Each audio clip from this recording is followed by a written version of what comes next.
What if the truth you've been told isn't the truth at all? What if justice isn't always blind, but sometimes, just sometimes, it wears a blindfold of doubt? Today, we're diving into a story that challenges everything we think we know about the law and the truth.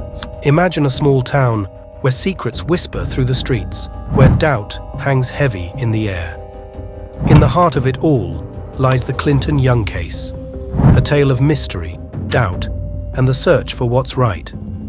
But before we get into the depth of it, let us ask you, what happens when the truth isn't so black and white?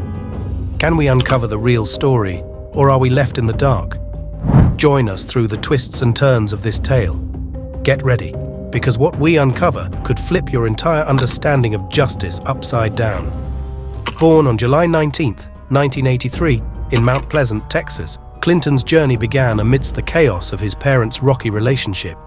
His premature birth, caused by his mother's stress-induced hypertension, marked the start of a life filled with ups and downs. From the beginning, his childhood was overshadowed by his father's abusive behavior, something his mother courageously confronted by leaving her harmful partner shortly after Clinton's birth. But the turmoil didn't stop there. In a heartbreaking twist, Clinton's father resorted to kidnapping him, using him as leverage in a cruel ransom scheme. Can you imagine the chaos? As Clinton grew up in Mims, Texas, near Lake O' the Pines, a close community known for its strong bonds and stories of strength, his mother's constant love and determination guided him through tough times. Since the tender age of 5, Clinton embarked on a journey of self-discovery, navigating a world full of challenges and triumphs. As he grappled with feelings of isolation and longing for acceptance, he encountered clashes with authority and academic struggles. And then came the ADHD label. Ritalin, a drug given for this disorder, became his new best friend. But was it really the answer? Clinton just wanted acceptance like any other kid. Instead, he got labeled and boxed in. Can you believe they were throwing pills at kids like it was candy? But it wasn't all gloom and doom. Clinton had his share of good times as well. Drag races with Dad, hanging out with his siblings, and lazy summer days by the lake, casting lines and making memories. Moving on to 2001, something that was far beyond his imagination occurred.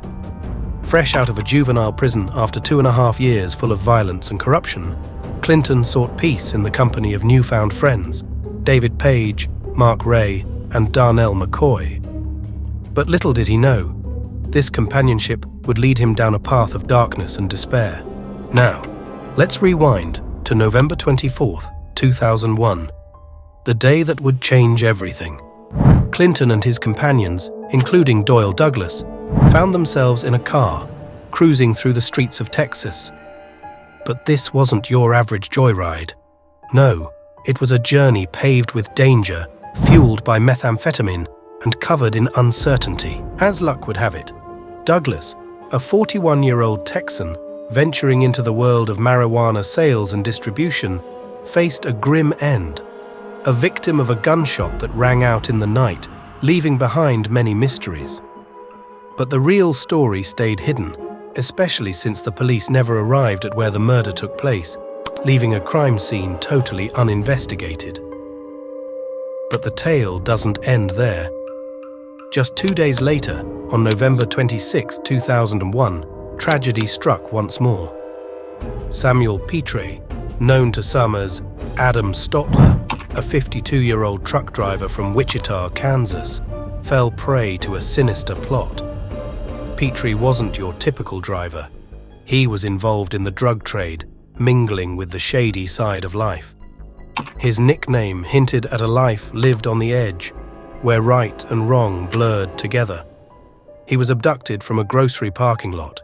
His lifeless body, a testament to the cruelty of fate, was discovered near a pump jack, a haunting reminder of the darkness around us.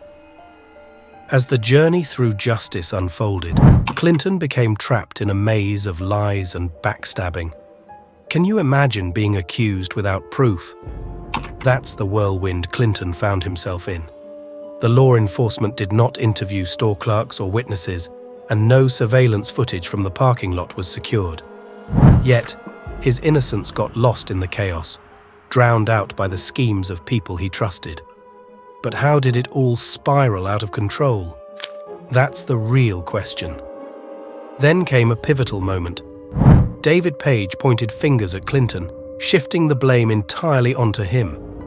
The prosecutor made secret deals with Ray and McCoy, while Page became the main witness for the prosecution, pointing the finger at Clinton for both murders. Despite the lack of fingerprints or DNA evidence linking him to the crime, Clinton found himself in handcuffs, facing charges of capital murder. It was a baffling turn of events, leaving many scratching their heads in disbelief. Despite multiple attempts, Clinton's efforts to appeal his conviction fell flat. His initial appeal was dismissed in 2006, and subsequent appeals faced setbacks, including one tarnished by a defense investigator's misconduct. Instead of carefully talking to witnesses, this investigator decided to use crack cocaine and make up statements for the appeal. Fast forward to 2010, a breakthrough occurred. Evidence came to light showing that prosecutors had made secret agreements with Clinton's co-defendants, promising them lighter sentences in return for providing damning testimony. Shockingly, this crucial information had been concealed during Clinton's trial. However, despite these revelations, Clinton's appeals were repeatedly denied by the trial court. The grim outcome. An execution date was set for October 26, 2017. During the tense wait for his execution, the prosecutor conducted a secret interview with David Page behind prison walls. Surprisingly, during this conversation, Page confessed to the kidnapping of Samuel Petrie and acknowledged lying during Clinton's trial. However, the prosecutor chose to keep Page's bombshell confession hidden until after Clinton was granted a temporary postponement from execution. As the legal battle raged on, Clinton saw a glimmer of hope. In his fourth appeal to halt his execution, he presented new evidence: a pair of gloves discovered at the second crime scene, which Page confessed to purchasing shortly before the murders. DNA and gunshot residue tests on the gloves revealed only Page's DNA inside and residue on the exterior. An expert concluded that the person wearing the gloves had fired a gun, supporting Clinton's claim that Page wore them during the second murder. Luckily, this evidence prompted the Criminal Court of Appeals in Texas to delay Clinton's execution just 8 days before the scheduled date, sending the case back to the trial court to address Page's false testimony from 2003. Amidst the ongoing wait for the trial court's review of the new evidence, a remarkable revelation emerged in August 2019. It was uncovered by the prosecutor handling the case. Her predecessor, Ralph Petty, was juggling two roles at once, playing the prosecutor by day and the judge's clerk by night. Petty's alleged dual role as both a prosecutor and a clerk for the judge, in Clinton's case, raises serious concerns about the integrity of the legal proceedings. It is believed that he not only drafted rulings and provided legal advice to the judge, but also had access to confidential case information that would typically be inaccessible to a prosecutor. This dual involvement effectively blurred the boundaries between the state's roles and the court's impartiality. But wait, there's more to this legal circus. Petty wasn't alone in his adventures. The judge overseeing Clinton's fate turned a blind eye to this dual act and exhibited unfairness, unethical behavior, and negligence toward due process. This wasn't your run-of-the-mill legal mishap. It was a full-blown spectacle. We're talking about rules bent, lines crossed, and justice thrown to the wind. The CCA has revisited Clinton's case on 2 previous occasions, prompted by fresh evidence submitted by his legal team in subsequent writs. Despite numerous hearings in the Midland Trial Court, Clinton was repeatedly denied relief. It's now evident why Clinton faced continuous setbacks in the trial court, regardless of the evidence presented. The trial judge and prosecutor collaborated unlawfully for nearly 2 decades with the singular aim of executing Clinton.